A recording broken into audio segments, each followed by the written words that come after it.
Hello bachon, let's read the question. The question says which one of the following ions is the most stable in aqueous solution? Option A V3 plus, option B Ti3 plus, option C Mn3 plus, option D Cr3 plus. Atomic number is given for titanium 22, for vanadium 23, for chromium 24 and for Mn it is 25.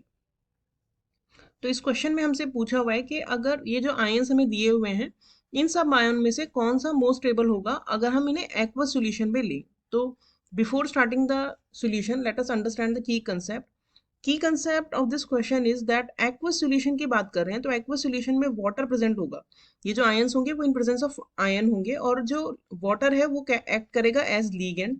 तो ये electrons को donate करेगा और जब ligand contact में आता है किसी भी आयन के तो जो क्योंकि ये डी इलेक्ट्रॉन्स क्योंकि इसमें इन सब में ही डी ऑर्बिटल में इलेक्ट्रॉन्स होते हैं तो डी जो ऑर्बिटल्स होते हैं 5 उनका स्प्लिटिंग हो जाता है और वो कुछ जो 3 ऑर्बिटल्स होते हैं वो उनकी एनर्जी नॉर्मल से कम हो जाती है जिसे हम T2G लेवल कहते हैं। ये DXY DXZ और DYZ होते हैं और 2 ऑर्बिटल्स जो होते हैं उनकी एनर्जी नॉर्मल से ज्यादा हो जाती है जिन्हें हम इजी ऑर्बिटल्स कहते हैं जो कि होते हैं dx square Y square and dz square.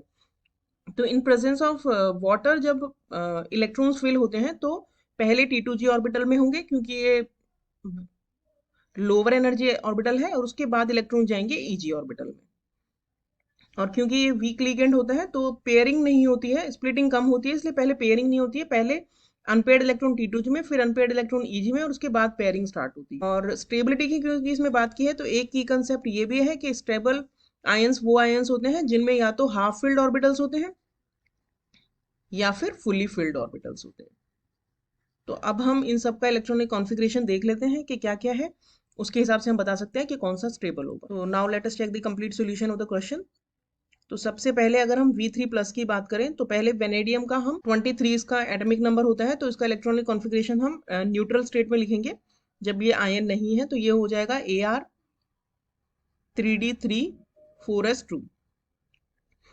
अब क्योंकि जब भी आयन बनता है तो जो इलेक्ट्रॉन्स पहले जो आउटर मोस्ट ऑर्बिटल से निकलते हैं यहाँ पे हमें V3 प्लस दिया है तो पहले 2 इलेक्ट्रॉन्स इसके निकल जाएंगे क्योंकि आउटर मोस्ट है और फिर एक इलेक्ट्रॉन निकलेगा 3D में से तो ये बन जाएगा Ar3D2। हम इसके एक्वस सॉल्यूशन की बात करें तो V3 plus in presence of water यानी एक्वस सॉल्यूशन में तो यहाँ पे जो 3D2 है वो स्प्लिट उसमें जाएगा तो ये T2G में इसमें 2 इलेक्ट्रॉन्स होंगे अनपेयर्ड और EG में कोई इलेक्ट्रॉन नहीं होगा तो इसका जो इलेक्ट्रॉनिक कॉन्फ़िगरेशन एक्वस सॉल्यूशन में हो जाएगा वो हो जाएगा T2G2 EG0। तो यहाँ पे हो गए ये इसका इलेक्ट्रॉनिक कॉन्फ़िगरेशन हो गया। इसके बाद हमको दिया है टाइटेनियम 3 प्लस। टाइटेनियम का एटॉमिक नंबर होता है 22 तो 22 के हिसाब से इसका इलेक्ट्रॉनिक कॉन्फ़िगरेशन हो गया Ar3D2 4s2। टाइटेनियम में भी हमें +3 की बात की है तो +3 अगर हम टाइटेनियम का देखें तो 2 इलेक्ट्रॉन 4s से निकल जाएंगे और 1 इलेक्ट्रॉन 3D से निकलेगा तो 3D1 रह जाएगा। अब टाइटेनियम अगर हम एक्वस सॉल्यूशन की बात करें in presence of water as a ligand तो यहाँ पे इसका इलेक्ट्रॉनिक कॉन्फ़िगरेशन हो जाएगा T2G1 EG0। फिर हमें नेक्स्ट दिया है Mn3 प्लस। Mn का एटॉमिक नंबर होता है 25 तो 25 के हिसाब से इसका इलेक्ट्रॉनिक कॉन्फ़िगरेशन हो जाएगा Ar3D5 4s2 और Mn3 प्लस की अगर हम बात करें तो 3 इलेक्ट्रॉन निकल जाने के बाद 2 इलेक्ट्रॉन 4s से निकल जाएंगे और एक 3D से निकलेगा तो 3D4 रह जाएगा। और Mn3 प्लस अगर हम एक्वस सॉल्यूशन की बात करें तो ये हो जाएगा T2G3 और दूसरा इलेक्ट्रॉन चला जाएगा EG में क्योंकि वाटर वीक लिगेंड है, जैसे मैंने पहले भी बताया था कि कंसेप्ट में वाटर वीक लिगेंड होता है इसलिए पेयरिंग से पहले इलेक्ट्रॉन जो है EG ऑर्बिटल में भरे जाते हैं। इसके बाद लास्ट हमें दिया है Cr3 प्लस। Cr अगर हम देखें तो इसका एटॉमिक नंबर होता है 24 तो इसका ground state electronic configuration Ar3D5 4s1 होता है क्योंकि हाफ फील्ड ज़्यादा स्टेबल होता है इसलिए 3D5 4s1 होता है इलेक्ट्रॉनिक कॉन्फ़िगरेशन ना कि 3D4 4s2।